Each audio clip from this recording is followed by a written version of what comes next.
이야기들, 그리고 또 여러분들께서 궁금해하시는 이 현장에 취업할 수 있는 스포츠 산업의 취업에 대한 어떤 노하우와 그다음에 회사들이 원하는 인재상에 대해서 말씀을 좀 드리도록 하겠습니다. 그리고 지금 꾸준하게 3회차까지 참석해 주시는 분들 계시고 또 뒤늦게 아시고 들어오시는 분들 계신데 이 콘서트에 이제 참여도나 여러 가지 이런 부분들을 저희가 그래도 참가 혜택을 좀 드리고자 합니다. 그래서 이제 뒤쪽에 설명드릴 저희가 진행할 2024년 2월에 개강 예정인 GSA라고요. 글로컬 스포비즈 아카데미라는 저희 교육과정, 6개월 교육과정을 진행할 건데 그때 어떤 지원하시게 되면 가산점을 저희가 드리려고 합니다. 그래서 글로컬 스포비즈 아카데미 같은 경우는 말씀드린 스포츠 산업 현장에 취업을 꿈꾸시는 모두를 대상으로 하고 있습니다. 그리고 개강일은 지난주에도 소개드린 대로 대구 경북 지역 같은 경우는 지금 현재 수강생을 모집하고 있습니다. 그리고 지금 나머지 이제 그 대구 경북 지역 외의 그 수강생들은 2월에 개강 예정이기 때문에 그 이전의 상세 설명과 함께 모집을 진행할 예정입니다. 그리고 저희가 수강료, 아카데미 수강료는 무료고요. 이 부분에 대한 것은 저희 같은 경우 다양한 기업의 후원으로서 이제 아카데미가 운영되고 있습니다. 특히 글로컬 스포비즈 아카데미의 특징은 스포츠 산업 현장에 계신 분들이 이제 교수진으로 참여를 하실 거고요. 그 외에도 차별화된 영어 교육 프로그램이 있습니다. 그래서 그 두 가지의 그 컨셉으로 보시면 될 것 같습니다. 자세한 내용은 저희가 지속적으로 저희 인스타그램이나 공식 홈페이지 이렇게 통해 가지고 설명드리도록 하겠습니다. 네, 오늘 이제 3회차인데요. 앞으로 12월 28일까지 매주 목요일 저녁마다 이렇게 다양한 주제로서 이런 이제 현장 계신 전문가분들 또는 교수님들께서 강의를 해주실 거고요. 그래서 관심 있는 분들은 8회차 모두 다 수강하셔도 되고요. 또 시간이 허락지 않으신 분들은 관심 있는 그 일정의 콘서트에 참여하시면 됩니다. 그래서 오늘은 앞서 설명드린 대로 AI 스포츠를 이제 대주제로 삼고요. 교수님께서 AI에 대한 개념 이해와 더불어서 스포츠 산업과의 어떤 연계 가능성이라든지 실제 사례들 이 위주로 설명을 해주시겠습니다. 그래서 상명대학교 유훈 교수님께서 오늘 여러분께 귀한 강연 해주실 거고요. 이제 강연이 끝나면 질의응답 순서로 진행하도록 하겠습니다. 네, 유훈 교수님 소개해드리겠습니다. 네, 안녕하세요. 상명대학교 유훈입니다. 제가 좀 늦어서 죄송하고요. 여기 길이 좀 복잡해서 좀 헤맸습니다. 먼저 제 소개를 간단히 드리면요. 저는 현재 상명대학교 근무하고 있고요. 제가 이제 오기 전에는 삼성전자에서 무선사업부에서 DMB 폼 이런 거 세계 최초 개발을 좀 했었고요. 그래서 멀티미디어 쪽 이런 쪽을 많이 다뤘습니다. 그리고 이제 지금 현재 저는 상명대학교 산업개발 단장을 맡고 있고 연구처장을 하고 있습니다. 네, 그리고 제 연구 분야는 영상 처리 분야인데요. 주로 이제 영상을 다루고 영상을 생성하고 하는 그런 분야이기도 하고요. 그다음에 이제 로봇이 비전 인식하는 그런 분야, 그다음에 3차원 영상을 만들고 생성하고 인식하는 분야, 이렇게 주로 하고 있습니다.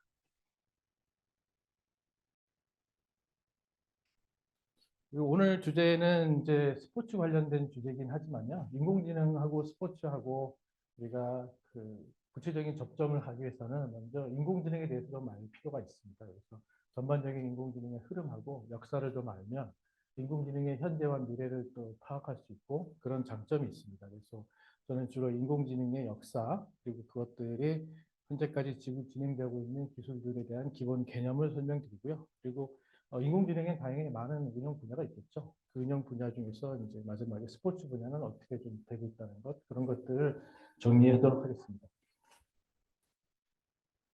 먼저 인공지능을 이해하기 위해서는 인간지능을 한번 검토해 볼 필요가 있겠죠. 그래서 우리가 인간지능을 이해하기 위해서는 인간의 도구 발전하고 밀접한 관계가 있습니다. 결론적으로는 우리 인류사에 있어서 그 인간의 도구라는 것은 지금 컴퓨터 하나의 도구고요. 인공지능도 결국은 도구로 봐야 됩니다. 그래서 도구 개념으로 보면 우리가 아주 오래된 옛날에는 이렇게 돌과 불 같은 거로 사용했다 그러면 그런 것들이 이제 청동기, 철기, 농업혁명을 이루면서 발전하고 문화가 생기고 글이 생겼죠. 사실상 글이 생기면서 굉장한 혁신이 생기는 거고 그걸 혁명이라고 볼 수 있습니다. 실제로 농업혁명에서 가장 큰 정보 처리, 정보 개념 입장에서는 문자의 발명이라고 할 수가 있겠죠. 그대로 이제 이게 발전하면서 기계가 만들어지고 그다음에 전기가 만들어지고 하면서 우리가 산업혁명이라는 개념이 도입됩니다. 산업혁명 그리고 컴퓨터가 나오면서 우리가 산업혁명 1.0, 2.0, 3.0, 4.0 이런 식으로 논의가 되는 것들이 있고요. 최근에 저희들이 혁명이라고 하는 것은 정보혁명, 즉 정보량이 인터넷을 통해서 굉장히 많은 대중들한테 퍼지면서 우리가 이제 일부 정보를 독식했던 그런 상황들이 점점 없어지고 그거를 좀 활용하는 그런 상황이 됐고요. 이제는 정보가 너무 많아지니까 이 정보가 너무 많아지는 정보를 또 이제 인간이 파악하고 다루는 게 굉장히 어려워집니다. 이런 정보를 이제는 다루는 것 자체도 이제 기기가 하는, 로봇이 하는 그런 세대가 됐고 그런 로봇이나 기기들이 앞으로 결국은 이제 인공지능이라는 개념으로 도입되면서 더 활용되는 그런 인류의 기본적인 변천사가 있습니다. 그러면 이제 인간지능 한번 정의 간단하게 해보겠습니다. 인간지능은 지금 가트너 교수님, 지금 하버드대 가트너 교수님인데 이분이 인간의 지능에 대해서 최고의 권위자인데요. 그분이 지금 현재 한 8가지의 인간은 지능이 있다라고 판단하고 있고 사실상 인공지능의 목표도 결국은 이 인간 지능을 시뮬레이션하는 또는 이거를 능가하는 이게 이제 목표라고 보시면 됩니다. 그래서 지금 기술 개발은 이게 가트너의 그 다중이론을 다 커버하는 인공지능은 아직 나오지 않았지만 이것을 이제 하나씩 하나씩 극복하고 있다는 사실을 알 수가 있죠. 그래서 먼저 맨 위에 뭐 언어지능. 여러분들이 언어지능 하면 제일 많은 게 번역인데 요즘 번역기 엄청 좋습니다. 좋고 실시간도 잘 되죠. 그러니까 언어 관련 학과에 이제 있으신 분들은 상당히 불안할 겁니다. 왜냐면 이제 점점 필요가 없어지니까요. 그래서 이제 인공지능이 이제 인간의 언어 능력을 뛰어넘었냐? 뛰어넘었다고 보고 그거에 대해서 누구도 반발하지 않습니다. 그 대인관계 지능 같은 것도 마찬가지. 요즘 인공지능들이 대화를 해주죠. 그 심심하고 외로운 사람들 대화해줘서 심리 치료도 이런 데 동원을 하고 있습니다. 그런 것도 있고 음악 지능. 음악을 인공지능이 너무 잘 만듭니다. 실시간으로 잘 만들죠. 그리고 공간 지능. 여러 가지 도형을 그리거나 만들거나 이것도 그림 잘 그려지고 파악을 잘 하고 있습니다.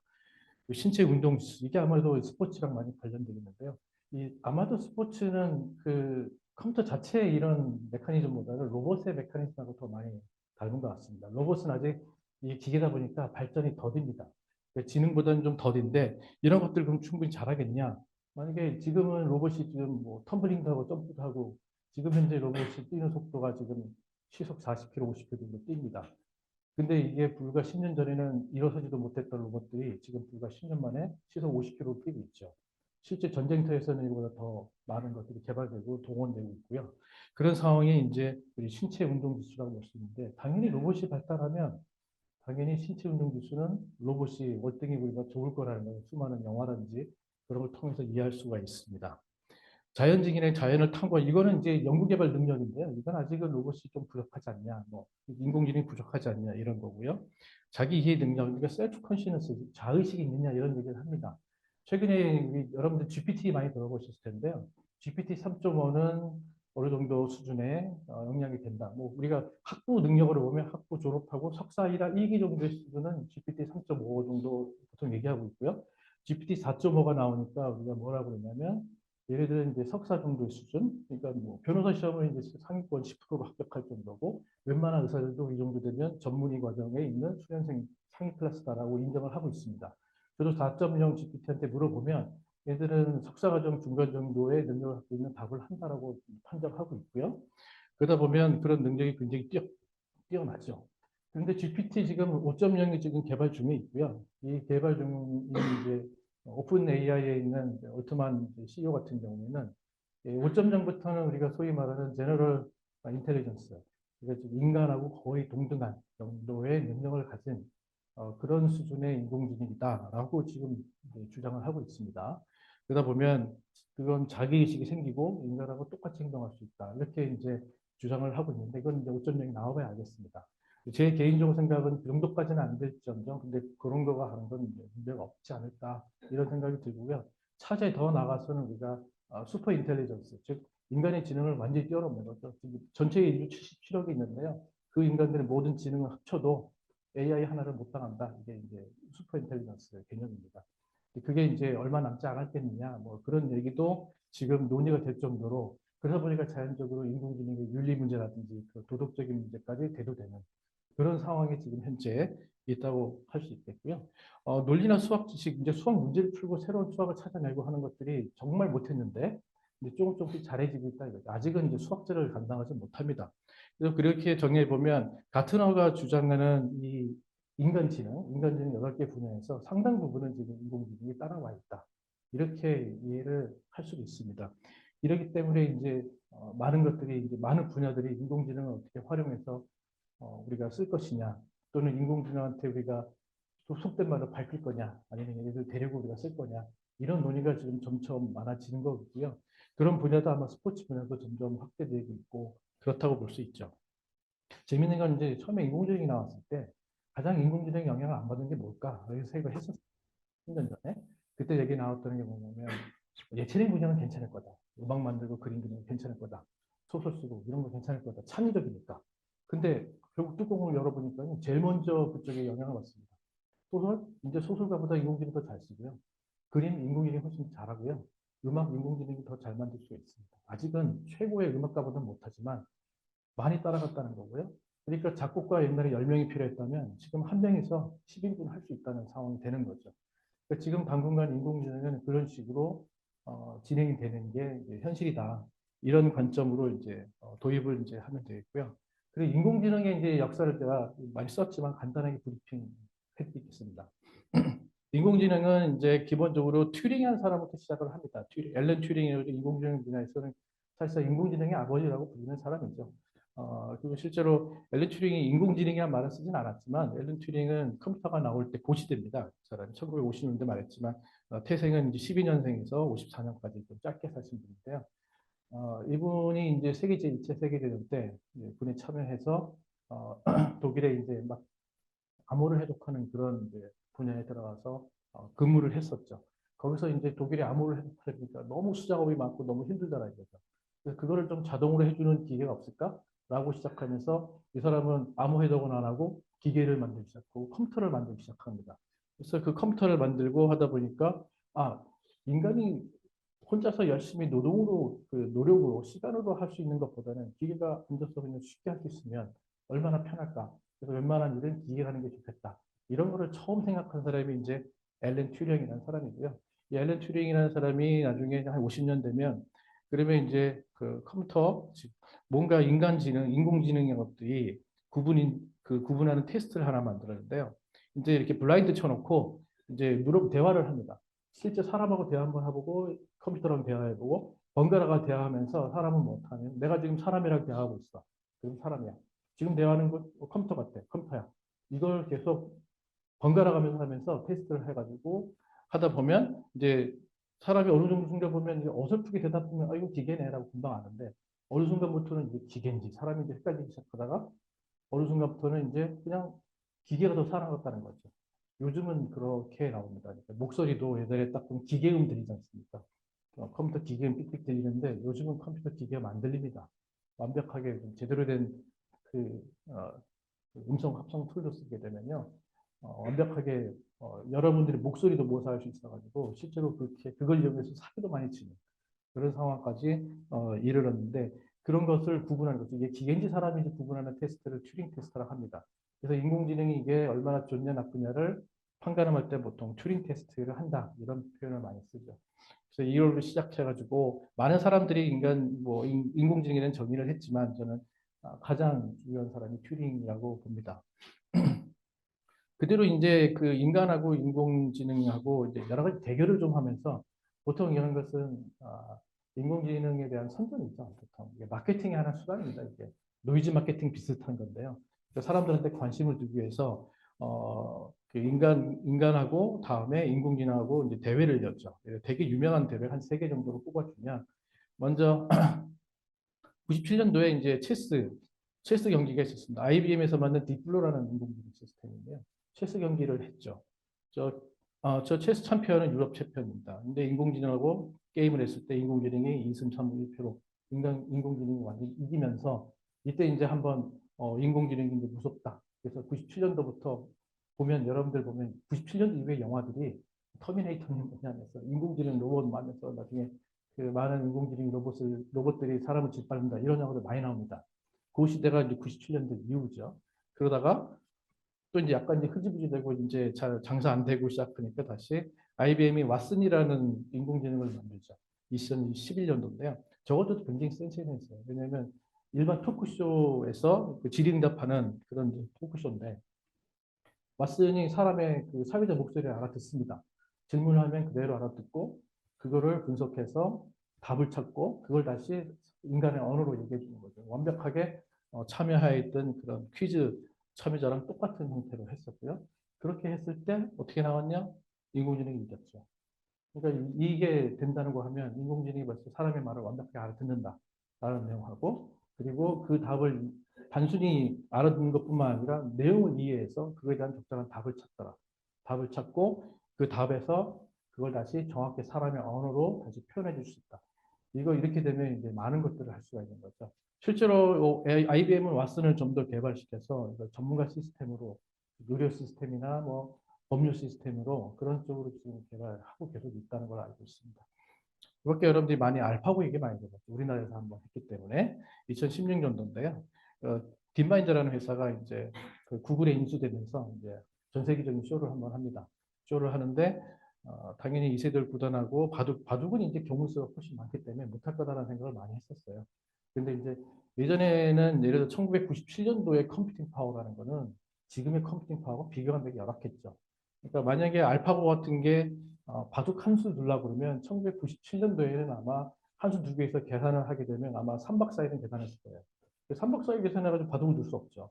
근데 이제 이게 컴퓨팅 파워가 워낙 발달하다 보니까 이게 이제 1초 만에 계산이 끝나는 거예요. 1초 만에 계산이 끝나니까 컴퓨터가 바둑수를 그 순간순간 다 계산할 수 있는 거죠.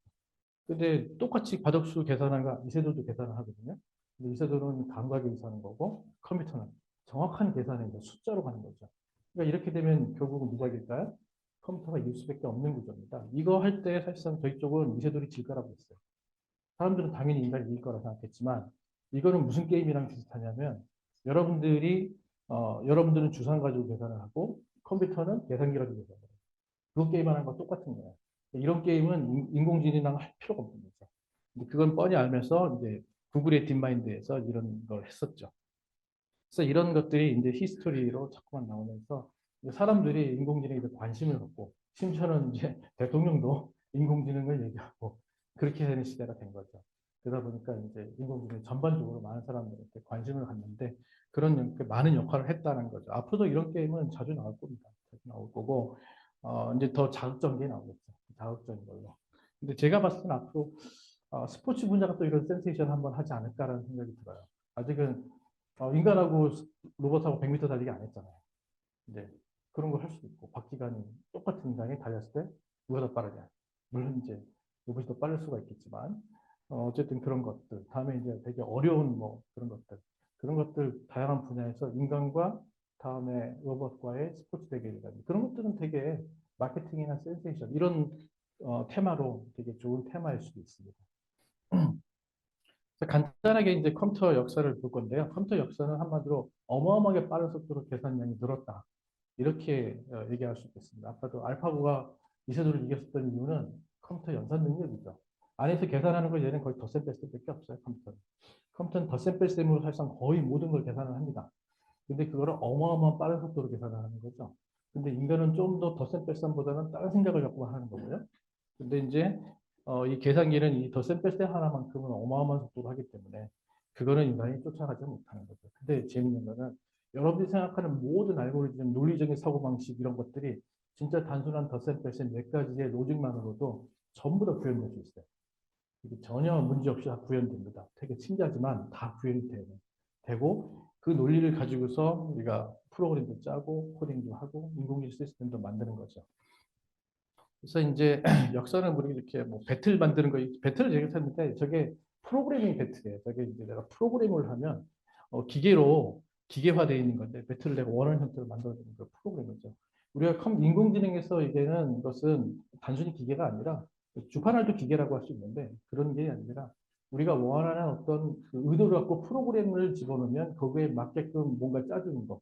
그걸 우리가 프로그래밍하고 뭔가 인간을 대신할 수 있고 뭔가 그래도 스마트한 느낌 그런 것들이 시작에 이제 자동 배틀 시스템부터 프로그램이 되는 룸이다 이거죠. 그러다가 이제 기계로 기계는 이제 진짜 이제 모터로 돌리는 거죠. 그런 걸로 뭐 다항식을 계산한다거나 그런 것부터 시작해서 그 뒤로 이제 전자식 컴퓨터들이 쭉 나왔고요. 특히 이제 컴퓨터 역사에서 제일 중요한 것 중에 하나가 ENIAC입니다. 1946년에 나온 ENIAC인데 이게 이제 상당히 일반적인 형태의 그 컴퓨터고 이거로부터 이제 사실상 애니악이 좀 발전되게 상황형 컴퓨터, 뭐 유니박이라든지 그런 형태로 발전을 합니다. 재밌는 건 이제 1940년도에 애니악을 개발하기 위해서 그 당시 어마어마한 돈을 투자한 거예요. 폰 노이만 같은 유명한 분들이 기획을 하는데 저 컴퓨터가 나온 것은 사실상 46년에 나왔다 하지만 실제 전쟁 중에 포탄 계산하고 그런 용도로 계산기가 필요했기 때문에 계산 능력이 획기적으로 증가시키는 그런 것들을 한 거죠. 세계 1차 대전, 2차 대전 초기만 해도요. 이게 포탄 탄도 계산하는데 수학자들이 있습니다. 수학자들 미국 같은 경우는 어떻게 했냐면 수학자들 2,000명을 모읍니다. 모아가지고 숫자 계산시킵니다. 왜냐하면 수학자들이 정확하고 잘하니까. 근데 폰노이만 같은 컴퓨터 하시는 분들은 그 수학자들 동원하지 말고 계산기 만들어서 순간적으로 하면 훨씬 더 빠르지 않냐. 저 컴퓨터 한 대가 수학자 10,000명분을 금방 순식간에 해낸다. 그리고 전쟁은 타이밍 싸움이죠. 그러다 보니까 저런 그 컴퓨터를 만들게 되고 저렇게 만든 그 기술들이 즉 전쟁을 통해서 나온 이런 기술들이 이제 그 뒤에 상업용으로 이어지게 됩니다. 쭉 이어지고요. 특히 이제 우리가 이제 알파넷은 69년 알파넷인데 이거는 인터넷의 휴지죠. 인터넷이 요즘 인터넷 없으면 이제 우리가 인공지능 얘기하기가 어렵고 초연결 사회다 보니까 그런데 이 알파넷도 인터넷에 이제 처음에 연결하는 그런 내용인데 저것도 미군에서 만든 미 해군이 만든 네트워크 시스템이죠. 최초의 네트워크 시스템이 뭐냐? 미 해군이 만든 알파넷이다 이렇게 얘기를 합니다. 그래서 그 알파넷을 바탕으로 쭉 해서 뭐 이더넷, 여러분들이 보면 지금 있는 스마트, 지금은 이제 인터넷이 이제 나오게 되는 거죠. 네, 그런 내용을 할 수 있고 그 뒤로 이제 뭐 모바일 폰이라든지 스마트폰 이렇게 계속 개발되고 있고요. 지금은 이제 컴퓨터 인공지능이 발달하다 보니까 인공지능에 맞춰져 있는 그런 컴퓨팅 시스템을 지금 만들려고 하고 있고 그런 것 중에 대표적인 게 이제 GPU라든지 NPU라든지 TPU 이런 것들이 나옵니다. 재미있는 거 요즘 이제 GPU로 제일 유명한 회사가 엔비디아라는 회사죠. 이 엔비디아가 뭐 주가가 뭐 올해만 해도 250% 폭등했고 작년에도 뭐 어마어마하게 폭등했고 그래서 제가 엔비디아는 한 10년 전부터 알고 있었는데 그때 엔비디아 주식을 사놨으면 제가 지금 아주 편하게 살 수 있을 텐데 지금 그러지는 못했는데요. 그만큼 이제 이렇게 폭등할지는 아무도 몰랐죠. 근데 그만큼 이제 나중에 GPU 베이스로 해서 이제 모든 이제 GPU 시스템 개념, 즉 인공지능에 전용화되는 컴퓨터들이 만들어지는 거죠. 그러면 이제 컴퓨팅 파워는 이제 어마무시하게 많은 속도로 올라갈 거고 그 컴퓨팅 파워로 베이스로 결국은 우리가 인공지능 시스템이 더 고도화되고 더 실시간화되며 더 많은 분야에 적용될 수 있는 그런 형태로 갈 수 있다. 이렇게 여러분들이 보시면 될 것 같습니다. 이 뒷부분은 이제 생략을 하도록 하고요. 그래서 앞에서 잠깐 논의를 했지만 인공지능 이제 알렌 튜링으로부터 시작해가지고요. 이렇게 쭉쭉 발달을 하는데 인공지능이 항상 계속 쭉 발달한 게 아니라요. 중간에 한 번씩 붙이는 거예요. 역사적으로. 한 번을 해보면 야 컴퓨터가 나오면서 대단했죠. 컴퓨터가 모든 걸 다 할 수 있을 거다라고 했는데 좀 보니까 컴퓨터가 좀 잘 안 되네. 해서 이제 컴퓨터가 좀 약하다. 그래서 이제 또 공부를 안 합니다. 연구를 안 해요. 그러다 보니까 다시 또 전문가 시스템 해보고 될 것 같아요. 그러니까 또 막 투자하고 막 하다가 또 잘 안 됩니다. 그래서 또 잠깐 좀 안 하고 있다가 또 되니까 이제 최근에는 이런 딥러닝 기술 같은 머신러닝 기술이 새로 나오면서 뭐 센세이션을 일으키고 뭐 알파고가 나오고 뭐 그러면서 이제 사람들이 또 경각심을 갖고 요즘 갖는 경각심은요. 요즘 갖는 그 인지도라든지 요즘 갖는 그 인공지능에 대한 생각은 대통령이 얘기할 정도입니다. 옛날에 대통령이 인공지능 관심도 없었죠. 근데 요즘은 대통령이나 전 세계 나라들에서 반도체, 뭐 바이든 대통령도 반도체 들고 큰 소리 치잖아요. 이거 해야 된다고 막. 그러니까 대통령들이 반도체 들고 뭐 인공지능 중요하다고 얘기할 정도로 그만큼 이제 그 기업뿐만 아니라 많은 정치하는 사람들도 위기감을 느낄 정도로 그런 이제 주제가 됐다는 거죠. 네, 그런 내용들이 이제 있는 거죠. 이게 최초에 이제 이런 얘기하는 이제 초기 사람들 잠깐 이제 얘기해 주는 거고요. 70년대 이제 프로젝트 잠깐 실패했다가 다시 이제 우리가 딥러닝 기계학습이라든지 인공지능 시스템 이런 것들이 나오면서 이제 AI의 이제 겨울 시기를 잘 넘기고 이제 다시 돌아온 거죠. 그래서 이제 이걸 종합해 보면 이렇게 할 수 있죠. 1차 붐, 2차 붐, 3차 붐은 보통 이렇게 얘기할 수 있습니다. 근데 이제 이 각각의 붐마다 붐이 이제 가지 못하고 겨울이 나오는 이유는 핵심적인 것은 이제 응용 분야가 약했다는 거예요. 응용 분야가 눈에 확 보이면 다시 붐이 생깁니다. 그리고 응용 분야가 지금은 탁월하다는 거죠. 그래서 지금은 옛날에 인공지능 좀 하다 만다 이런 게임이 아니라 지금은 명확한 위치가 있어요. 지금 앞으로 이제 전쟁은 기계들이 한다라고 봅니다. 인공지능이 지금 전쟁을 지배하기 시작했고요. 인공지능이 점점 어 이제 상대편에 인공지능이 없는 나라들은 이제 사람들이 나와서 총 들고 싸우는 거고 인공지능이 있는 나라들은 인공지능 나오고 로봇이 나와서 전쟁을 하게 되는 그런 상황이 이제 점점 나오고 있죠. 그래서 이제 이런 명확한 이제 그 응용 분야가 있다는 거죠. 요즘 번역 굉장히 좋죠. 완벽합니다. 번역이 완벽하고요. 무슨 뭐 넷플릭스 볼 때 추천 시스템 뭐 그런 것도 있고 뭐 로봇 요즘 뭐 아직은 활성화 덜 됐지만 그런 면이 이제 또 이제 인공지능 대표인 자율주동차 자율주동차가 좀 부침을 겪고 있지만 결국은 이제 많은 논리로 보면 자율자동차 개념을 쓰지 않겠냐. 인공지능 자율주동차 사고를 치지만 인간은 훨씬 더 많이 치거든요. 그러니까 이제 교통사고의 해법은 결국은 모든 자동차를 AI로 하면 된다. 그러면 교통사고가 뭐 만분의 1을 줄 거다. 이런 거는 예측을 하고 있는 거예요. 다만 지금 아직 못 믿을 뿐이죠. 근데 결국은 미래에는 그렇게 가지 않겠냐. 뭐 그런 내용도 있고요. 뭐 드론 택배한다거나 뭐 그런 수많은 분야가 재밌는 건 지금이 그게 초기라는 거죠. 지금이 이제는 이제 시작한다 이렇게 보시면 되고 인공지능의 역사가 1940년대 50년대거든요. 정확히 시작 언제 볼까 하면 튜링 테스트 50년도로 봅니다. 그래서 지금까지 시간이 결국 70년밖에 안 됐어요. 70년밖에 안 되는데 지금 부침 한두 번 겪었지만 어마어마한 속도로 발전을 하고 있고 우리가 호모사피엔스 역사를 보면 한 30만 년 정도 잡고 있고 다음 인류 역사 전체를 보면 오스트랄로피테쿠스를 보면 한 400만, 300만 년 정도 잡고 있는데 인공지능의 역사는 70년이거든요. 그럼 인공지능이 이대로만 1000년 정도 갔대. 1000년 후에는 인공지능이 어땠을까? 그래서 인류학자들이 그런 우스갯소리로 이제 그런 말을 하죠. 호모 사피엔스 다음은 호모 AI다. 뭐. 그리고 인간은 이제 호모 사피엔스는 멸종한 다음에 인공지능만 남을 거다.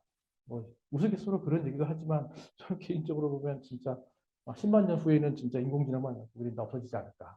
뭐 그런 생각이 들 정도로 이제 발전을 하는데 근데 이제 지금 현재 그렇게 추측을 하고 있습니다. 그러다 보니까 이제 인공지능을 걱정을 하는 사람이 생겨요. 영화도 많이 나오고 그래서 이제 그 걱정의 이제 핵심이 싱귤레리티라는 이제 용어가 있는데요. 저게 이제 artificial super intelligence, 즉 모든 인간의 지능보다 인공지능 하나의 지능이 우수한 거죠. 재밌는 거는 컴퓨터는 한번 만들어지면 복사하면 카피, 복붙하잖아요. 복붙하면 순간적으로 수천만 개 만들어졌어요. 인간은 여기 보면 뭐 되게 천재가 태어나서 천재를 만들어내는데 거기까지 한 4, 50년 걸렸다 치죠. 근데 이게 복붙이 되나요? 그냥 한 명이에요, 그냥. 한 명이고, 근데 인공지능은 하나가 이제 천재가 되면 천재가 순간적으로 그 천재가 1000만 명이 나오는 거죠. 뭐만 있으면 뭐 전기하고 메모리와 공간만 있으면 되는 거죠.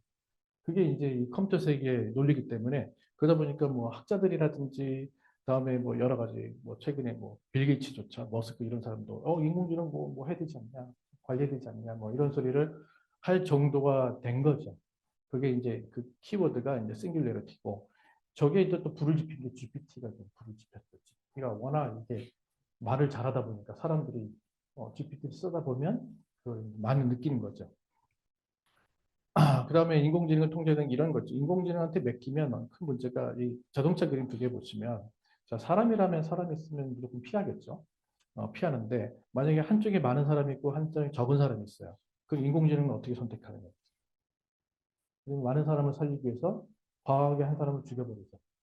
전혀 꺼짐없이 합니다. 어떤 도덕이나 윤리의식이 없어요. 인공지능은 효율성에 바탕을 하기 때문에. 근데 인간은 그럴까요? 인간은 고민을 합니다. 예를 들어서 저 많은 사람이나 저 한 사람 선택할 때 여러 가지 고민을 할 수밖에 없죠.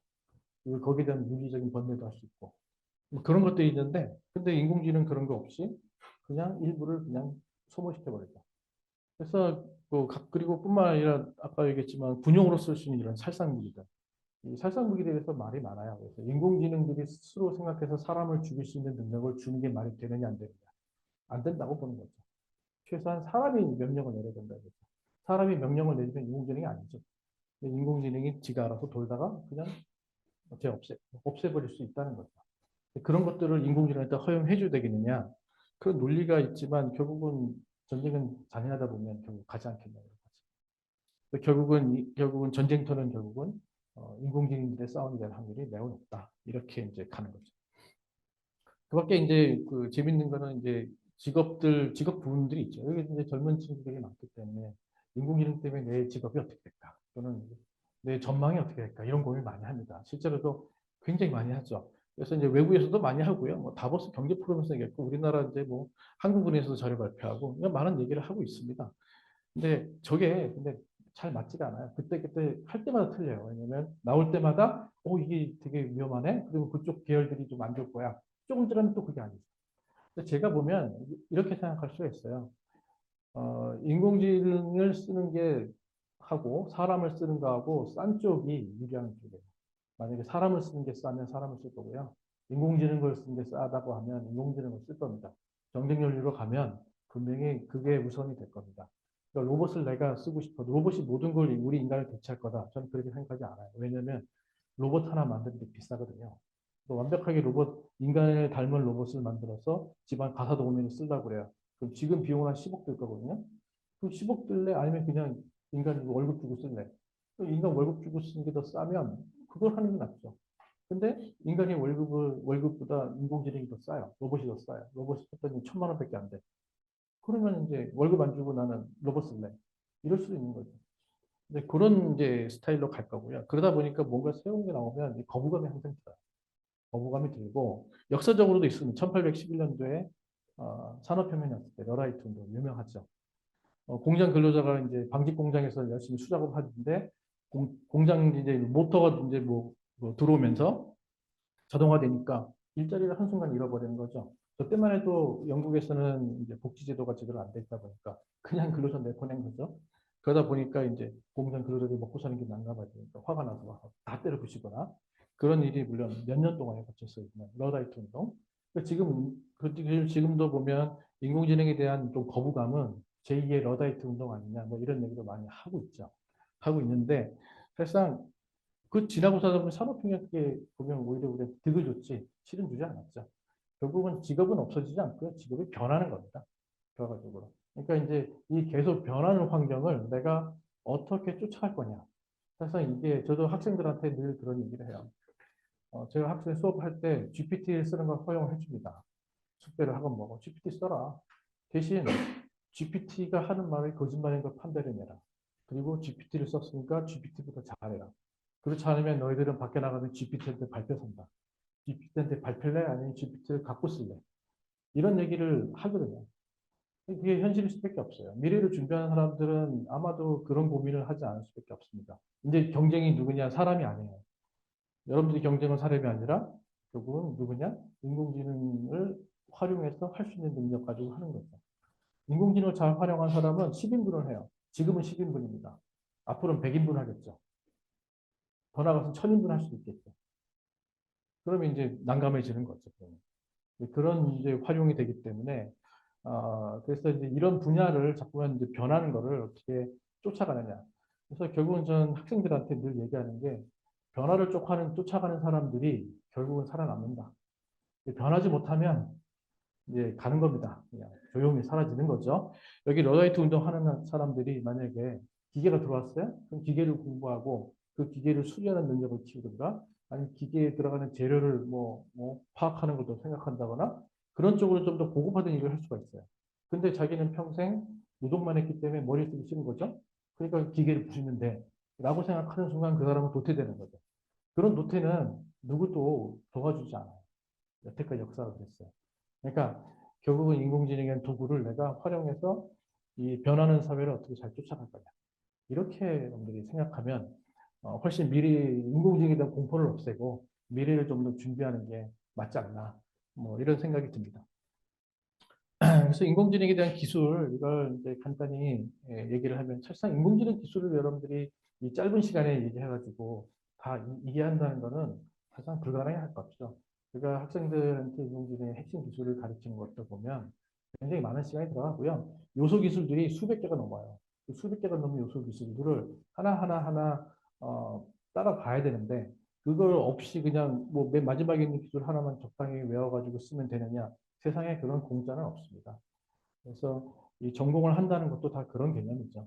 그래서 그런 것들을 하나 쫓아가야 되는데 현실적으로는 이 짧은 시간에는 그렇게 할 수가 없고 다만 이제 기술의 분류 체계라든지 용어라든지 저런 게 어떤 게 있다라고 하면 관심 있으면 그 전공 기술 용어를 추적해서 여러분들이 인터넷 들어가서 검색을 한다거나 GPT한테 물어본다거나 뭐 등등 많은 거를 이용해서 여러분들이 자기 스스로 쫓아갈 수 있는 능력을 키우는 게 제일 중요해요.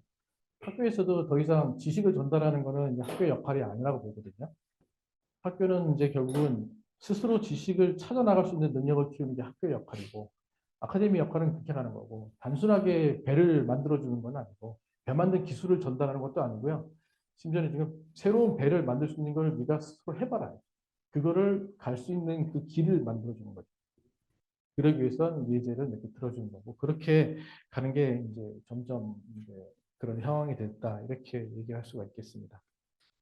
그래서 이제 인공기술 이제 용어를 좀 간단히 브리핑을 해드리면, 먼저 인공지능 기술, Artificial Intelligence라는 큰 기술이 있고요. 이 기술은 우리 소위 말해서 뭐 여러분들이 코딩이다, 알고리즘이다 다 포함합니다. 그런 개념이 그런 거고, 뭐 패턴을 인식한다, 패턴을 recognition, 뭐 시그널 프로세싱, 이미지 프로세싱 뭐 이런 식으로 하는 것들이 전부 다 인공지능 기술입니다. 옛날에는 이런 기술들을 인공지능 기술이라고 얘기 안 했고요. 다만 요즘은 이제 워낙 인공지능이 많이 유명하니까 그 캐터고리에 넣어서 얘기를 하고 있고요. 다음에 이제 요즘 현대 요즘 이제 1990년대에 들어와서 인공지능이라고 하면 이제 보통 머신러닝과 딥러닝이죠. 그래서 머신러닝은 이제 어떤 데이터를 베이스로 우리가 프로그램 짜는 거를 머신러닝이라고 하고요. 앞에서 그 알고리즘은 인간이 자기 스스로 로직을 만들어서 하는 게 이제 일반적인 알고리즘이고요. 딥러닝은 뭐냐면 이 데이터를 활용하는 데 있어서도 상당히 많은 부분, 거의 대부분을 누구한테 맡기냐면 인공지능한테 맡기는 게 딥러닝입니다. 딥러닝 같은 경우에는 진짜 데이터만 있으면 돼요. 그리고 데이터만 있으면 되고 딥러닝 하는 툴만 여러분이 갖고 있으면 여러분들은 그 기본만 갖고 있어서 갖다 쓰기만 하면 할 수 있는 게 딥러닝이에요. 오히려 앞에 있는 그 인공지능 기술이라든지 기계학습은요, 공부를 많이 해야 돼요. 쓰려면 튜닝을 해야 되거든요. 그러니까 여러분들 만약에 난 진짜 전공도 아니고 아무것도 몰라 라고 하게 되면 오히려 딥러닝 기술을 마치 워드 프로세서 쓰듯이 쓰면 돼요. 그리고 어느 정도 수준의 성과가 나올 겁니다. 나오기 때문에 그것만으로도 아마 많은 분야에서는 충분한 역할을 할 거라고 봐요. 저같이 전공적으로 하는 사람은 그 안에서 깊게 들어가는 건데 여러분들은 그 내용 깊게 공부할 필요가 있나요? 없죠. 뭐 스포츠 하시는 분들이 이쪽을 깊게 하실 수도 있겠지만 그것보다는 저 기본적인 내용을 가져다가 입출력 적당히 맞춰서 내 걸로 만들어 쓰면 되죠. 네, 그리고 안에 들어가 있는 기본 철학만 이해하면 되는 거죠. 그래서 이제 큰 흐름은 저렇게 돼 있고요. 그래서 여기서 이제 그 하나 이제 갖고 넘어갈 것은 기존 전통적인 순차적 알고리즘하고 데이터 기반을 하는 기계 학습이나 인공지능이 무슨 의미냐만 잠깐 설명을 드리겠습니다. 보통의 이제 우리가 알고리즘을 개발한다, 뭐 코딩을 한다 이런 내용이 뭐냐면 어떤 데이터가 있으면 그 데이터에다가 인간이 생각을 해요. 그래서 if 만약에 이럴 때는 이렇게 하고 else는 이렇게 하고 이런 걸 이렇게 반복하고 이렇게 케이스는 이렇게 하라고 사람이 논리적으로 하나씩 하나씩 지정해 주는 거죠. 이게 전통적인 방식의 코딩이죠. 이게 이제 복잡하고 덜 복잡할 수 있는 건데요. 그런데 이제 데이터 기반 기계학습은요, if else가 없어요. 오로지 뭐만 있으면 데이터만 있습니다. 그럼 if else는 뭐로 되어 있냐? if else는 이렇게 네트워크 형태로 되어 있고 저 네트워크는 우리가 투 디멘셔널 형태의 숫자일 뿐이에요. 그 숫자가 안에 다 if else가 포함하고 있습니다. 그러니까 나는 입력 집어넣으면 출력이 이렇게 나오게끔만 하는 그런 어떤 테이블만 존재합니다. 그래서 입력 대비 출력의 테이블. 이 테이블은 그냥 숫자예요. 안에 if else 그런 거 하나도 없습니다. 그러다 보니까 저 테이블 값만, 즉 데이터만 있으면 되는 거죠. 인공지능도 데이터고요. 입력 데이터 데이터입니다. 이런 식으로 하는 게 데이터 기반 학습이고 이게 깊게 들어가는 게 이제 딥러닝이고요. 그러다 보니까 이런 걸 기계학습이라고 머신러닝이라고 하는데 재밌는 거는 이게 장단점이 있죠. 세상에는 딥러닝 같은 게 데이터 기반하면 오류가 나면 어떻게 보면 공부를 새로 해야 되는 거죠. 여러분들이 축구를 열심히 했어요. 근데 이게 아니네. 그러면 다시 축구 연습 다시 해야 되는 거죠. 처음부터. 그런데 기계도 마찬가지예요. 그 기계학습을 하는데 걸리는 시간이 뭐 1년 걸려서 기계학습을 해서 데이터를 이제 만들어 놨습니다. 기계를 만들어 놨어요. 근데 해보니까 오류가 있어 다시 해야 돼. 그럼 다시 새로운 데이터로 1년을 다시 해야 되는 거죠. 새롭게 틀어 있는 거죠. 반면에 이제 ifelse로 되어 있는 것들은 소스 코드를 쭉 보고 일부만 고치는 거죠. 그래서 이제 디버깅이 빠를 수도 있고. 다만 이제 저거는 한 번 버그 생기면 다 똑같이 문제를 일으키는 그런 것들이 있죠. 그리고 이제 일반적으로 스피드를 봤을 때는 전통적인 방식이 훨씬 빨라요. 뒷감적으로 나오기 때문에 훨씬 빠르고 문제 해결하는 것도 훨씬 쉽고. 지금 요즘 가끔 신문 지상에서 나오는 말이 인공지능을 만든 사람도 안에서 인공지능이 어떻게 생각하고 어떤 메커니즘으로 이런 판별을 했는지를 아무도 모르는 겁니다. 그래서 만약에 잘못 판단했어요. 인공지능이 잘못 판단했어. 그럼 사람들이 고치라고 그러겠죠. 그러면 인공지능은 못 고칩니다. 학습을 다시 해야 돼요. 근데 학습을 다시 했는데 똑같아요. 또 다시 해야 됩니다. 그 계속 그런 걸 반복이죠. 근데 이제 이렇게 전통적인 방식의 코드는 뭐가 잘못됐어. 그 부분만 고치면 그게 싹 해결되죠. 근데 뭐 그런 식의 장단점이 있지만 어쨌든 요즘은 이제 기계학습 기반으로 하는 것이 이제 우리 인공지능 기술의 어떤 핵심이죠. 이렇게 요거는 이제 기본적으로 이해를 했으면 좋겠습니다. 그 외에는 이제 뭐 요거는 이제 뭐그 데이터가 이렇게 보면 학습 데이터 이렇게 주고 저걸 가지고 패턴만 익히는 거죠. 1, 2가 들어갔을 때 3, 4, 8이 들어갔을 때 12. 요것만 계속 입력해 놓고 보고 그러다 이제 그 정보를 기계학습이라는 어떤 아까 2D 형태의 데이터에 저장이 돼 있으면 그게 모델이라고 그러죠. 그 모델에 이제는 새로운 데이터를 집어넣으면 아 얘는 얼마입니다라고 그냥 테이블 방식으로 이거 집어넣으면 이거야 라고만 하는 거죠. 그러니까 ifelse는 없는 거죠. 안에. 그런 형태로 되는 게 이제 기계학습입니다. 그래서 저는 개인적으로 기계학습은 이제 사실상 디버깅이 힘들고, 다음에 이제 얘가 어떻게 하는 논리 알고리즘이 어렵기 때문에 별로 이제 선호하지는 않는데, 그래도 최근에는 이제 워낙 그 데이터가 많아지면 이게 정확해져요. 옛날에는 잘 안 돼. 제가 이제 박사할 때만 해도 한 20년 전만 해도 저게 잘 안 맞았거든요. 그때는 데이터가 부족했는데 지금은 데이터가 엄청나게 많아지니까 이게 안정성이 높아지고 성과가 나오기 시작하는 거죠. 그러니까 이제 결국은 인공지능 시스템은 그 데이터, 즉 빅데이터하고 뗄래야 뗄 수가 없는 상황입니다. 그래서 내가 딥러닝이라든지 인공지능을 내가 쓰고 싶어. 여러분들이 할 일은 뭐냐면 데이터를 많이 확보하는 겁니다. 그러니까 데이터가 이퀄 인공지능을 쓰는 거예요. 그러니까 이제 되게 큰 대기업들이 지금 데이터 모으려 혈안돼 있죠. 뭐 자동차 회사도 그렇고, 뭐 폰 회사도 그렇고, 모든 회사들은요, 지금 데이터 확보가 핵심 목표예요. 데이터만 확보되면 나머지는 알고리즘은 이 기계는 있어요, 없어요? 있어요. 갖다 쓰면 돼요. 그러니까 이제 저거는 데이터만 집어넣으면 만들어지는 거니까. 그러니까 내가 데이터를 어떻게 확보하고 어떻게 주어질 거죠. 아마 스포츠 분야도 마찬가지일 거예요. 스포츠 데이터만 많이 확보돼야 돼요. 그 데이터를 활용하는 거는 어렵지 않다는 거죠. 근데 데이터를 어떻게 확보할 거냐. 그 데이터를 얼마나 신뢰성 있는 거를 준비할 거냐. 이런 거는 별다른 문제고 생각보다 데이터 확보하는 게 어렵습니다. 굉장히 어려워요. 그리고 이제 법도 많이 적용됩니다. 이제 그 이제 개인정보법이라든지 그런 것들 때문에 데이터 확보하는 게 문제 많죠. 만약에 이런 법으로 보호 안 받으면 아마 개인정보 이미 많이 털렸겠지만 더욱더 털릴 거고요. 여러분들에 대한 개인정보를 만약에 충분히 확보하고 있잖아요. 그러면 여러분들이 1시간 후에 뭐 할지를 95% 확률로 알아맞힐 수 있어요. 여러분들이 내일 어디 있을지 거의 95% 확률로 알아맞힐 수 있어요. 이런 상황에서 여러분들이 어떤 판단을 할지 95% 확률로 맞출 수가 있어요. 언제? 여러분들에 대한 개인정보가 충분히 많아요. 그런 상황이 있다는 거죠. 결국은 데이터 싸움이라는 거죠.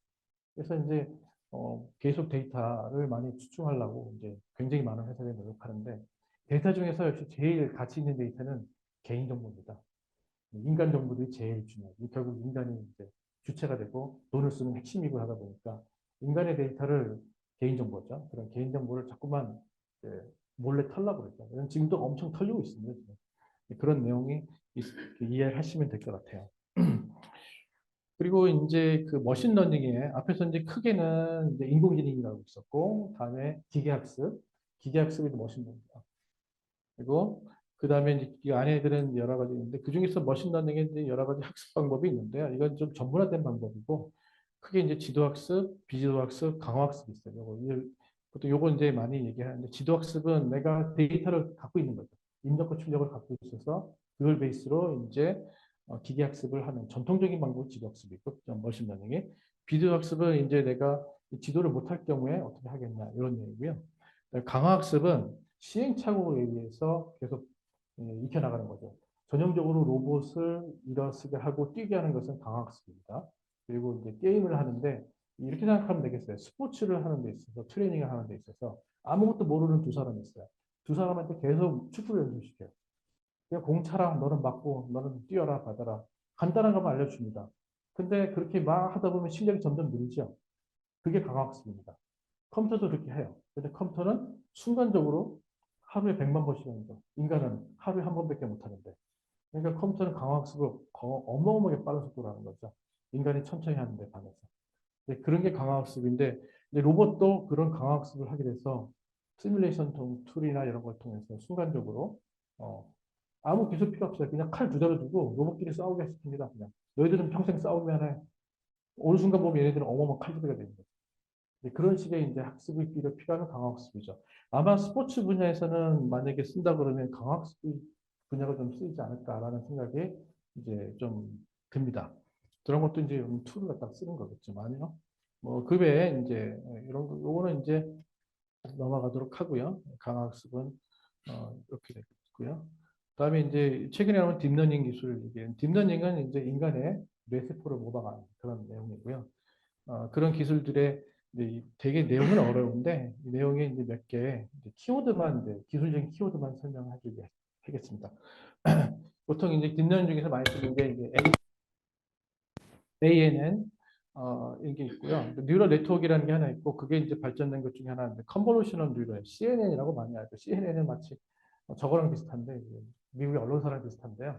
우리가 얘기하는 CNN은 컨볼루셔널 뉴럴 네트워크라고 하고 이 기술을 통해서 이건 주로 2차원 데이터를 많이 이용해서 하는 2차원을 판별하거나 정의하는데 자주 쓰이는 그런 기술이고요. 다음에 RNN이라는 기술은 Recurrent Neural Network이라고 하고 이거는 1차원적인 데이터가 들어왔을 때 계속 선형적인 회귀를 찾는 그런 내용으로 많이 활용되는 거고요. 이것도 나온 지가 얼마 안 되는데 이것도 이제 고전 기술로 얘기되고 있고 빌딩 블락이라고 해서 딥러닝이라는 시스템을 만들 때 하나의 블락으로 빌딩 블락으로 쓰는 그런 부품 취급을 받는 게 이제 CNN, RNN 이렇습니다. 그다음에 이제 또 해서는 이제 뭐 오토 인코더라는 생성형인데요. 생성형이라는 것은 서로 영상을 만들어낸다거나 뭐 그런 기술의 스타트되는 정도 기술이고요. 이것도 거의 부품처럼 쓰고 있죠. 그래서 뭐 영상을 만들어내거나 뭐 그런 쪽이고요. 간 같은 경우도 Generative Adversarial Network이라고 하는 이런 이것도 생성형입니다. 영상을 새롭게 만들어내고 하는 그런 쪽에 많이 쓰이는 그런 이제 용어들이죠. 여기서 나온 용어들은 그냥 저런 게 있다라는 걸만 아시면 될 것 같고요. 저것들을 자세히 공부하려면 실제로 뭐한 토픽당 최소한 일주일은 공부하셔야 되고 그리고 이제 정확히 하려면 실습도 해야 되고 막 그런 내용이 있습니다. 그다음에 이제 최근에 이제 또 많이 알려진 GPT 같은 데서 많이 쓰는 게 트랜스포머나 어텐션 같은 걸 많이 쓰고 있죠.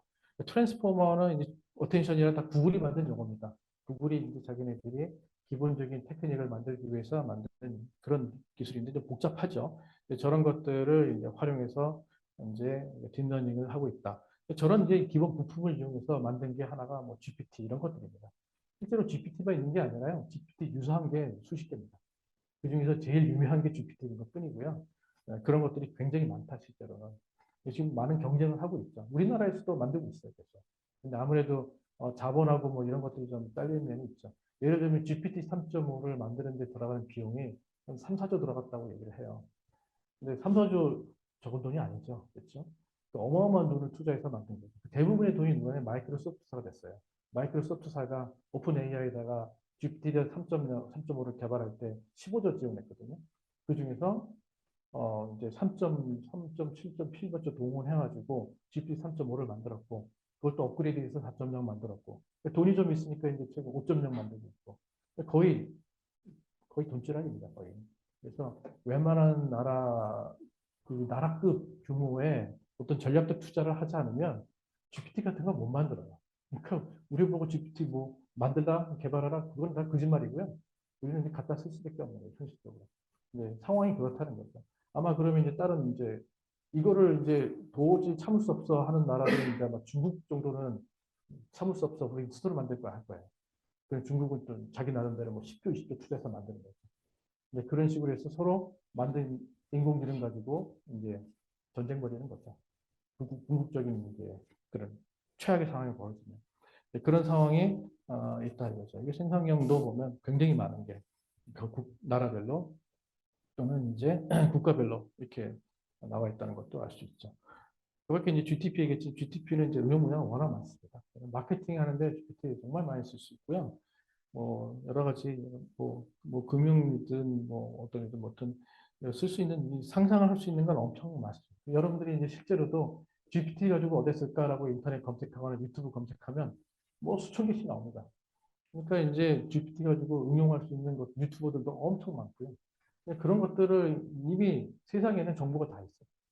그 정보를 아예 모르니까 생각을 안 하는 것뿐이죠. 그 많은 정보를 내가 스스로 찾아가고 스스로 학습하는 능력만 있으면 그러면 뭐 인공지능이든 뭐든 내가 활용할 수 있다는 거죠. 그렇게 이해하시면 되겠습니다. 그러다 보니까 GTP에서는 이제 질문을 잘하는 게 또 핵심이에요. 그래서 질문하는 걸 프롬프트라고 합니다. 그래서 저희들이 프롬프트 엔지니어라고 해요.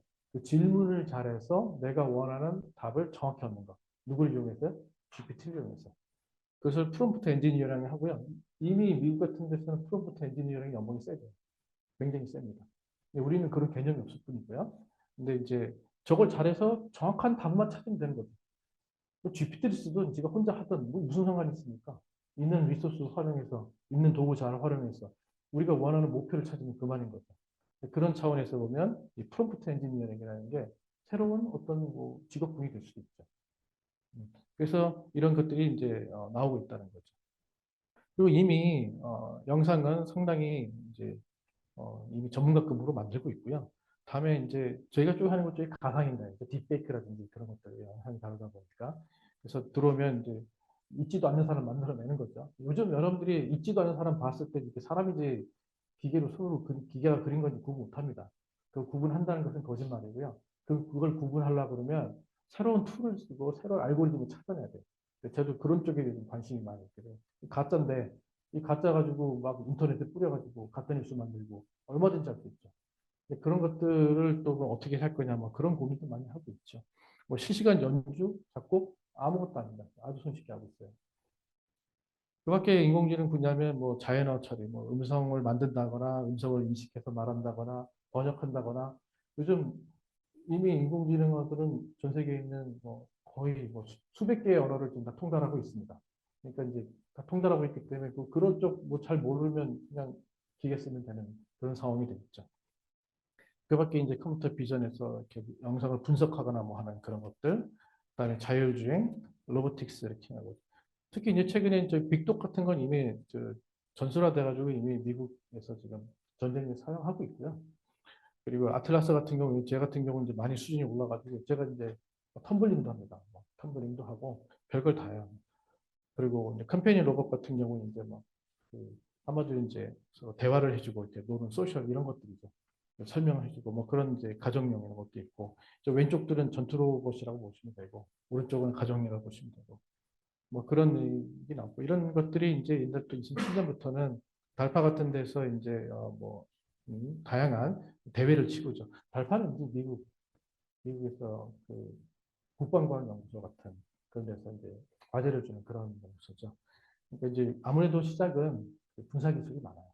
군사 기술 시작해서 민간으로 퍼지는 거죠. 그 밖에 이제 스포츠 분야에서 보면 많은 그런 이제 뭐 보통 그 여러 대학들 보면 AI 코치, 이제 아마도 코치를 AI 코치들이 비쌀 수 있잖아요. 그러니까 이제 AI를 도입해서 코칭을 한다거나 또는 또 그런 것들 많이 관심 있더라고요. 이제 이게 이렇게 떡잎이 좀 좋은 애들 빨리 찾는 게 또 스카우팅이 중요하잖아요. 그러니까 싸게 했는데 나중에 대박 나면 큰 돈 보니까 그런 쪽에 이제 돈에 관련된 그런 스카우팅이라든지 그리고 이제 뭐 웨어러블 장비나 이런 거 해서 센서, 웨어러블 장비나 GPS는 데이터는 어떻게 하는 거죠? 결국 스포츠도 활동하면 데이터를 얻어야 그 데이터가 일단 데이터가 얻어지면 그다음부터는 뭐 딥러닝 쓰든 뭐 쓰든 그건 돌리면 돼. 그건 어려운 게 아니라는 거죠. 여러분들이 딥러닝 개발할 것도 아니고. 근데 데이터 취득하는 거는 그 분야 사람들만 잘할 수 있어요. 어떤 데이터가 중요한지 안 중요한지는 그 분야 사람이 정하니까. 그런 내용들을 하고 있고요. 뭐 스킬을 탈 때도 마찬가지로 다 그런 식으로 하고 있죠. 또 AI가 이제 심판 보조, 이제 심판이 말이 많죠. 스포츠 게임 하다 보면 심판들 존나 많잖아요. 그래서 심지어는 메이저리그 2024년에 로봇이 이제 야구 경기 심판이 됐게 보자. 로봇을 보면 정확합니다. 뭐 이 박스 안에 들어가는 것들을 사람은 딱 기분 나쁘고 얘가 나한테 뭐 인사도 안 해서 기분 나빠. 그러면 이제 그냥 스트라이크도 볼 해주고 막 그러는데 AI는 그런 게 없죠. 칼같이 합니다. AI. 근데 그런 거, 뭐, 다음에 뭐 테니스 뭐 이런 거 볼, 그런 것들 조금 빗나가는 거, 이런 거 찾는 거, 이런 것들은 AI가 신뢰성이 있다. 그 신뢰성을 바탕으로 뭔가 경계하는 것들은 뭐 AI가 잘할 수 있다는 거죠. 아마도 점점 이렇게 변질될 확률이 높다. 스포츠 분야는.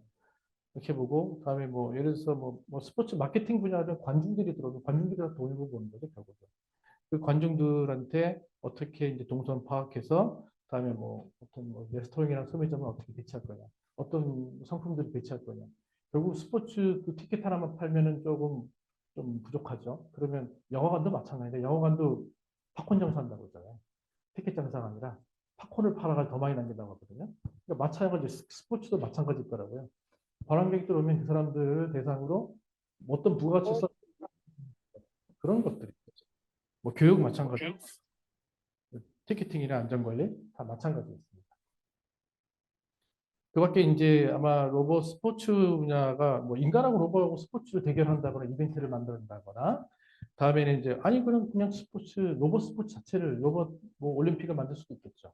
근데 그런 것들은 아직 얘기는 안 되고 있지만 지금 어느 정도 점점 기술이 발달하고 있고 그러면 이제 로봇 축구팀끼리 붙고 그러면 이제는 인간의 능력이 아니라 기술 대회가 되는 거죠. 기술이 누가 더 좋은가. 그런 논리로 이제 흐르는 기술 싸움이 될 수도 있다 이거지. 기술 싸움이 그러면 그 스포츠냐? 스포츠로 볼 수 있죠. 우리가 게임 스포츠 게임도 게임 대회도 e스포츠라고 하지 않습니까? 그러면 이제 저런 것도 얼마든지 스포츠도 이제 기술 스포츠로 바뀌는 그런 가능성도 있다. 이렇게 생각을 해보고요. 좀또 30기가 여기까지 하고 감사합니다.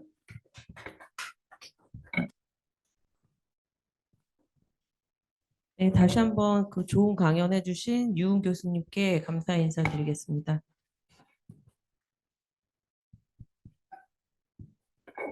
잠시 휴식 시간 5분만 가지시고요. 이어서 질의응답 들어가겠습니다. 그 질의응답 순서는 온라인에 계신 분들부터 그 이제 신호 주시면 저희 관리자분께서 질문 순서대로 해주실 거고요. 그리고 또 여기 오프라인에 계신 분들 이제 질문하시는 순서로 이어가겠습니다.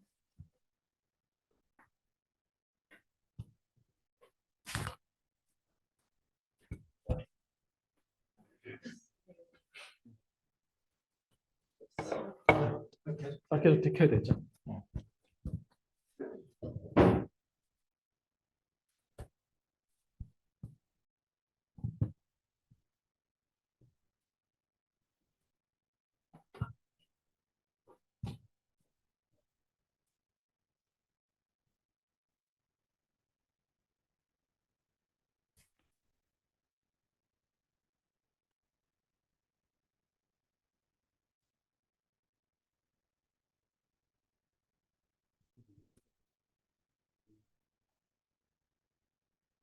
어떤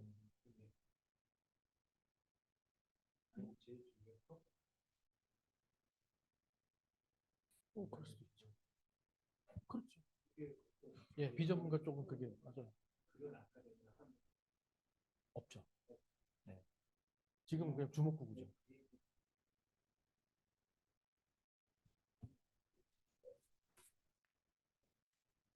네.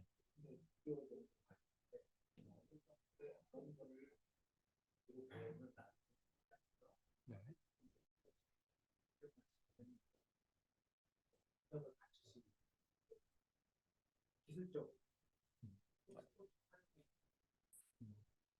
아까 이제 약간 설명드렸지만 이제 툴 개념으로 저는 이제 워드 프로세서 개념으로 봐요. AI는 이제 워드 프로세스다.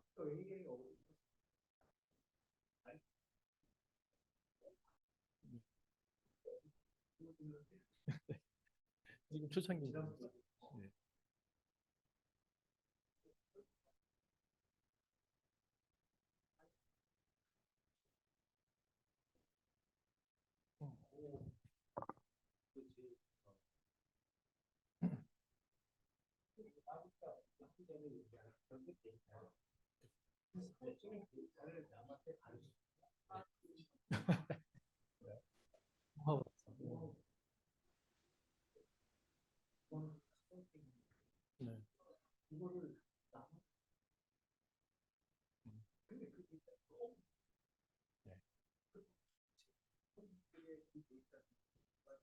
그래서 데이터 취득하는 게 어렵지만 그걸 해야만 된다. 그걸 잘하는 사람이 결국은 성공. 그걸 얘기해 드리죠.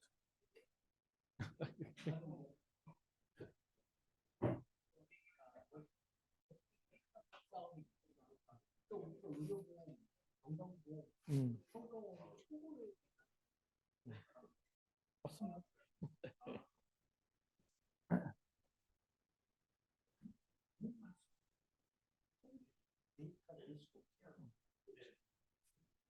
살짝 의료 정보도 그런 개념이 있어요.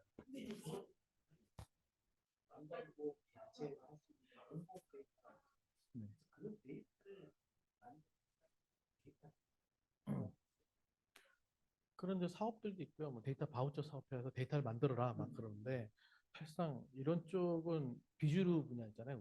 그 컴퓨터 쪽은 아니죠. 일반적으로는 이제 개별 회사에서 관심 있는 거고요. 그거가 이제 어떻게 먹을 거냐면 진짜 그쪽 관심 있는 사람들이 하는 거죠. 네. 네. 근데 주나요? 잘 안 주죠.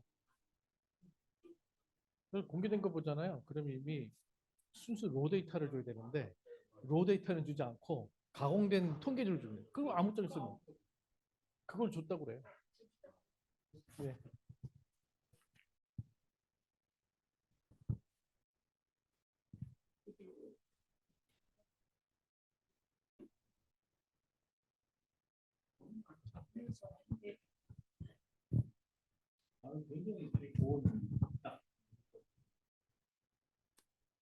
아, 그렇습니다. 헷갈렸다. 네. 네.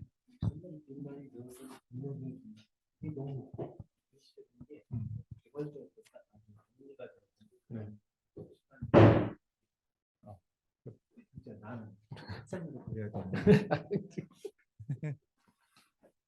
이게 시작이니까 이게 시작이야. 이렇게 시작하는 거죠. 이제 이렇게 시작하는 거야.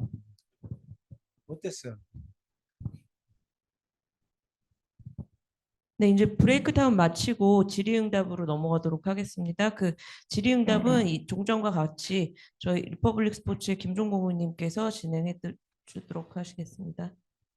온라인에 질문 있으신 분들은 네, 그 손 들어서 반응 주시면 될 것 같고요. 그 뒤에 이어서 오프라인 질문으로 이어가겠습니다. 아직도 안 들어오신 분들 많아. 조금만 기다려줘. 저기 들어오신 분들. 아, 비디오 온 안 하셔서 그러시구나. 네, 그러면 시작하겠습니다. 네, 김종입니다. 교수님 오늘 너무 좋았어요.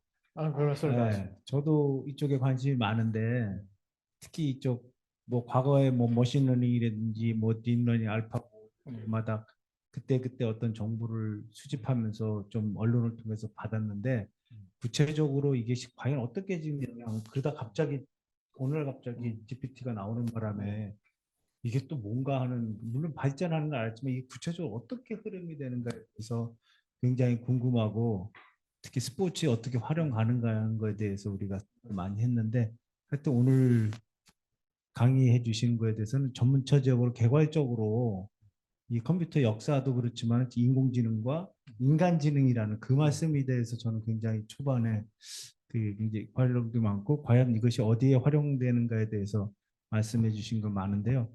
이제 혹시 아직 질문 들어온 학생들 있어요? 네. 여러분들은 어떻게 받으셨는지 모르겠어요.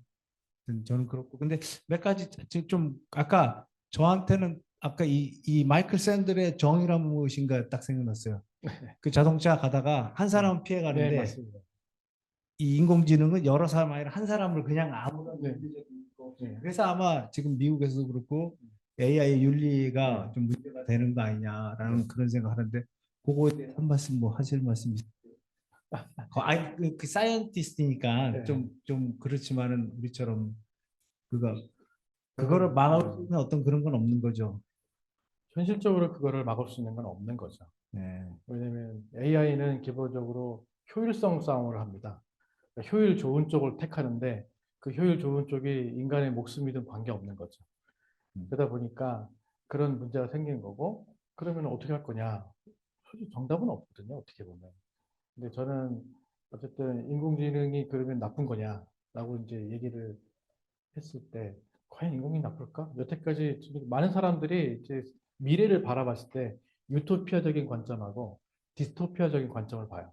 그러니까 인공지능 얘기가 나왔어요. 그러면 유토피아 쪽으로 보는 사람은 인공지능이 계속 도움이 될 거고 우리 인류의 발전할 거고 결국은 나중에 우리가 인류가 봉착한 문제를 해결할 수 있을 거다. 이렇게 보면 유토피아고 저는 유토피아 쪽에 한 표를 두는 사람이고요. 반면에 이제 상당히 많은 사람은 인공지능을 디스토피아적으로 보죠. 그러니까 인공지능은 나중에 결국은 인간을 다 잡아먹고 인간을 분림할 거다. 그렇게 보는데 사실상 인간은 이렇게 바보가 아니거든요, 생각보다. 그런 것도 아마 조절해 가면서 하는 거고 이런 논쟁이 이제 인공지능의 윤리 문제에 자꾸 나오면 그게 이제 바로 인공지능이 유토피아적으로 간다라는 어떤 반증이 아닐까라고 생각합니다. 그리고 아까 말씀하신 것 중에 처음에 인공지능이 신체 운동 지능도 네네. 우리 인간 지능 중에서도 그 7가지 중에 신체 지능 기능을 하기 때문에 이제 로봇이나 이것이 나오면 더 인간을 대체한다고 말씀해 주셨는데 네. 아니 모르겠어요. 아직은 스포츠 쪽은 네. 그게 뭐 지금 그 AI 역사가 70년이기 때문에 앞으로 얼마나 더 빨리 나올지 모르겠지만은 그러면 그때는 스포츠가 아닌 것 같아요. 스포츠는 이 결과를 예측할 수가 없는 네. 건데 네. 로봇하고 하게 되면 결국에는 알파고처럼 네. 이기기는 좀 힘들 것 그렇죠. 같다는 네. 생각을 해보게 되고요. 그 다음에 제가 좀 질문 드리고 싶은 건 결국 빅데이터 같아요. 네, 맞습니다. 데이터를 얼마나 많이 네. 우리가 스포츠 쪽을 제가 생각할 때는 이 빅데이터를 수집해야 될 근데 그것도 어떤 방법이 없을까요? 그게 이제 사실상 고민인 거죠. 그거를 잘하는 사람이나 그런 잘하는 학생들이면 아무래도 미래가 좀 더 밝을 거고요. 그걸 잘 못하면 내가 데이터가 없으면요. 인공지능이 아무리 좋아도 쓸 수가 없습니다. 근본적으로. 그러면 이제 결국은 데이터를 모으는 방법인데 그래서 컴퓨터 쪽은 데이터를 그러면 어떻게 자동으로 수집할까? 그런 고민을 많이 하거든요. 예를 들어서 구글이 이제 여러분들의 개인정보를 추출하는데 어떤 걸 추출하냐면 휴대폰에 구글 들어가 있지 않습니까? 그럼 여러분 GPS 정보 그거 빼냅니다. 그리고 여러분들이 이제 구글 뭘 쓸 때 보면 뭐 항상 묻죠. 동의하시겠습니까? 그거 하는 순간 이제 다 내 건 다 털어도 좋아라는 소리입니다. 근데 그거 안 하면 쓸 수 있는 앱이 별로 없죠. 근데 그런 식으로 이제 털어가는 건데 자동으로 털어갑니다. 검색을 하잖아요. 그럼 검색 키워드 저장됩니다. 위치 저장됩니다. 시간 저장됩니다. 그리고 이 사람이 하는 행동이라든지 뭐 보면 이 사람이 대충 추정해 보면 이 사람이 어디 살고 GPS 정보 있으니까 어디 사는지 알겠죠. 어떻게 동선 나오겠죠. 그 시간별로 다 저장하거든요. 그런 데이터가 빅데이터고요. 그런 데이터를 구글은 지금 소리 소문 없이 계속 저장하고 있습니다. 근데 문제는 구글 같이 그렇게 엄청난 큰 회사는 하는데 우리 예를 프로야구나 네. 프로축구 같은 경우를 보게 되면은 관중들을 대상으로 어떤 마케팅을 하려고 그러면 과거에 리서치를 했거든요. 그렇죠. 관중 대상으로 뭐 몇 명, 뭐 1,000명, 2,000명 그래가지고 설문조사를 해가지고 그들의 뭐 성향을 안다든지 그 뭐 얼마나 많이 야구장으로 왔느냐 뭐 이런 식의 설문조사를 통한 데이터 수집을 했는데 이제는 직접적으로 그런 데이터를 수집하는 그 돈이 또 들어가겠네요. 그렇죠. 저희 쪽에서 그런 설문은 사실상 그 컴퓨터 공학에서는 그런 설문은 조금 인정을 안 합니다. 왜 그러냐면 사람이 하는 설문은 거짓이 많다고 판단을 해요. 근본적으로. 그리고 자기의 마음을 진실적으로 하는 것도 아니고 그러면 이제 저희들이 기술을 이용해서 그러면 설문이 아닌 정보를 추출할 때 구글도 간접적으로 정보를 추출하죠. 그러니까 이제 이것도 만약에 고객들이나 관광객들이 왔을 때 대표적으로 시선을 어디다 두느냐. 그러면 이제 사람 얼굴을 인식하고 그 사람의 시선을 파악할 수 있거든요. 그 수많은 관중들이 가던 시선을 어디 두고 몇 초 동안에 머물러 있고 그리고 언제 웃고 표정 관리 즉 감성 인식해서 언제 웃고 언제 울고 어떤 기분 나빠하고 그런 것들을 파악하면 그런 것들이 빅데이터인 거죠.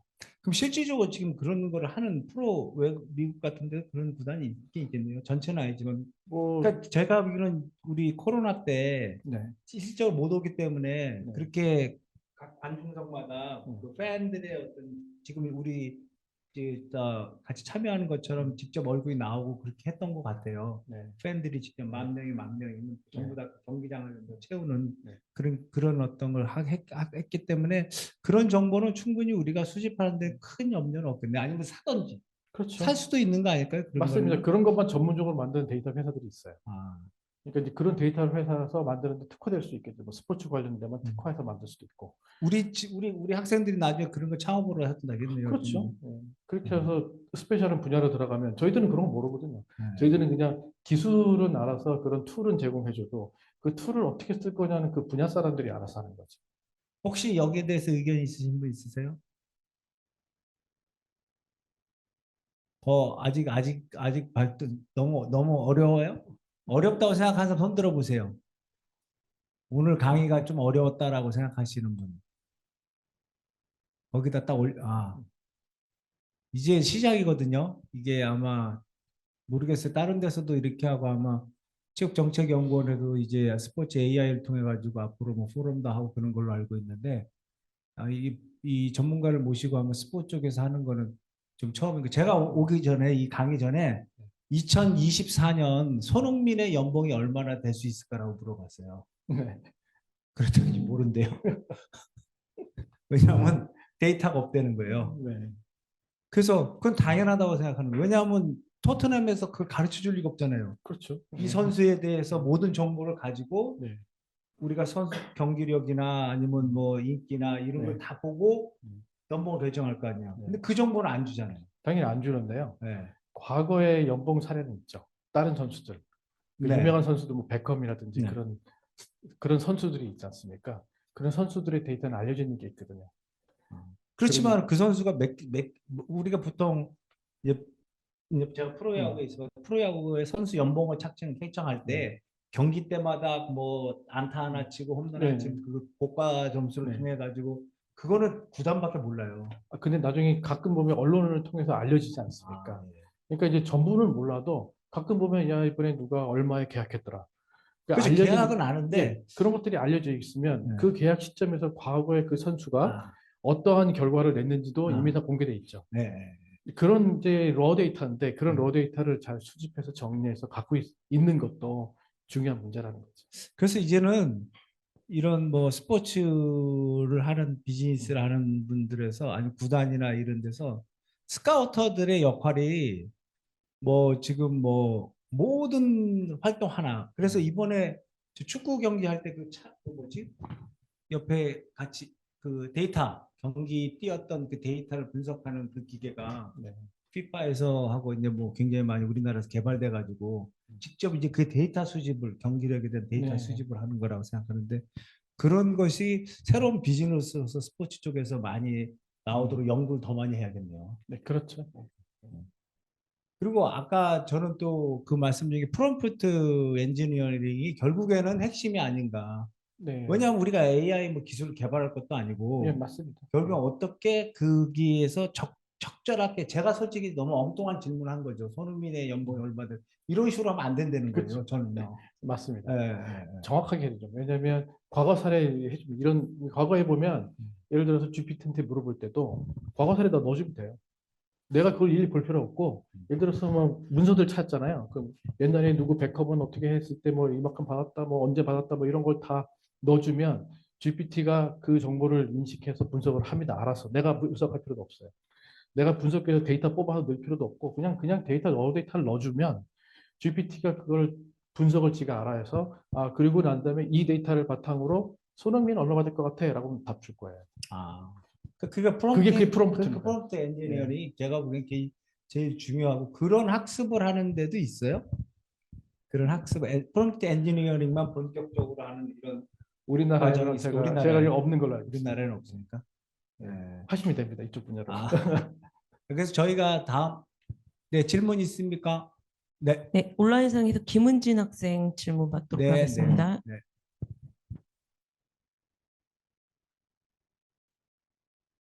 마이크가 꺼졌어요. 네. 제 목소리 들리시나요? 네, 잘 들립니다.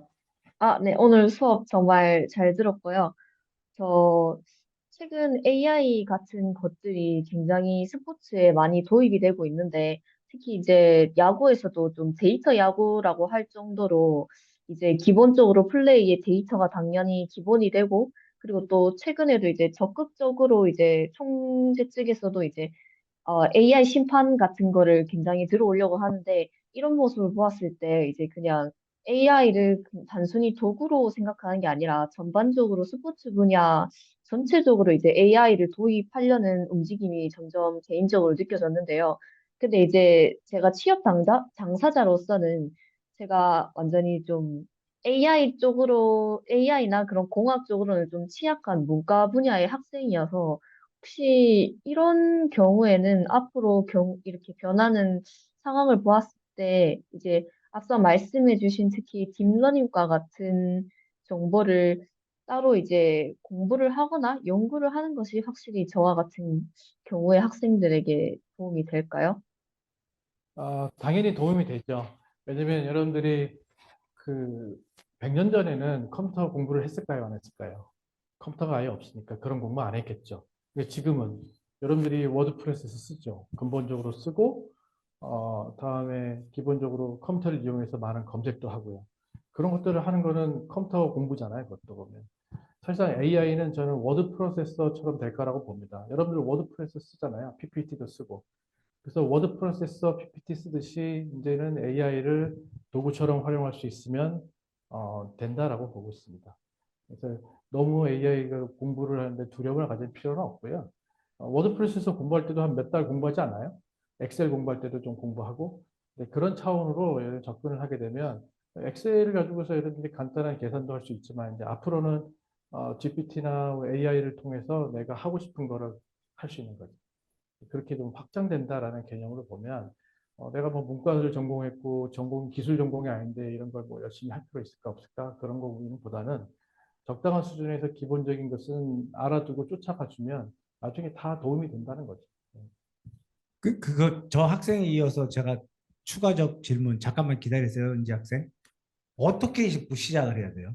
지금 시작이 말씀하시는 워드 프로세스나 이런 식으로 공부를 하라고 AI를 하라고 말씀하셔서 네. 이게 시작이라고 생각하는데 네. 구체적으로 어떤 거에 좀 공부를 해야 요 AI에 대해서 네. 활용할 수 있는 그런 어떤 뭐 교과목은 아니지만 어떤 내용들이 기본적으로 워낙 전문가시니까 그렇지만 아주 초보자인 그러니까 학생들한테 이제 분야별로 좀 다를 것 같은데요. 예를 들어서 진짜 컴퓨터 사이언스를 전공하고 AI를 전공하고 싶다 하는 학생들은 수학부터 알겠죠.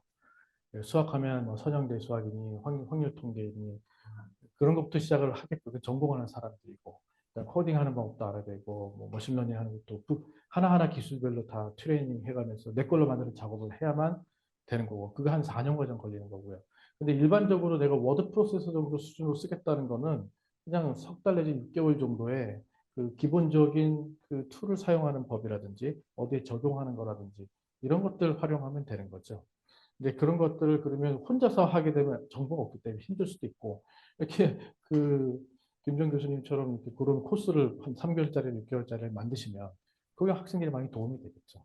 저희 그래서 저희가 그 컨텐츠가 뭐를 넣어야 될지에 대해서 저는 모르기 때문에 네. 제가 한 6개월 과정으로 지금 비스포비자 아카데미를 내년부터 운영을 하려고 하는데 그런 거에 좀 더 좀 어떻게 들어가야 되는지 지금. 아마 이론적인 거는 아마 한 달 정도는 공부를 해야 될 거예요. 네. 그 기술의 용어하고 그 기술이 어떤 기능을 갖는지는 알아야죠. 그 기술의 이름, 워드 프로세스에 뭐 엑셀인데 엑셀이 모르고 엑셀을 쓰면 말이 안 되죠. 엑셀 안에 들어오면 뭐 테이블도 있고 뭐 여러 가지 기능들이 있는데 그 기능들이 기술 용어들이 나오거든요.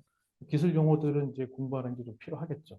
그러니까 AI도 마찬가지로 사람들하고 AI로 소통하고 내가 AI를 쓰고 그다음에 AI로 뭐 얘기를 하려고 그러면 AI 기술을 기본적으로 이해를 해야 되는 것은 당연한 거고 우리가 영어 공부 단어 많이 외우듯이 새로운 분야를 하면 단어 많이 외워야 되는 겁니다. 당연히.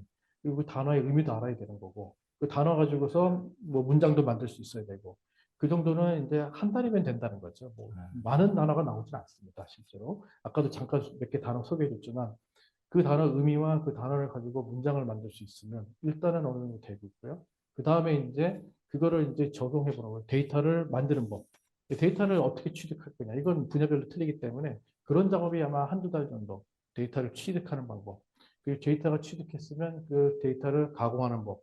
그런 것도 좀 필요하고요. 그 다음에 그 데이터를 실제 인공지능에 넣어가지고 내가 머신러닝을 시키는 그런 연습. 그런 것들이 한두 달. 뭐 그런 식의 아마 3단계 정도로 가면 워드 프로세서 정도에 쓰는 정도로 이제 가지 않을까라고 생각을 합니다. 참고적으로 말하면 GPT 4.0은 아마 내년부터 마이크로소프트사가 워드 프로세서를 넣는다고 그랬어요. 그래서 MS 워드하고 MS PPT에 이제 GPT가 옆에 똥 떠가지고 이제 바로 할 날이 조만간입니다. 그럼 훨씬 더 활용성이 높겠네요. 네.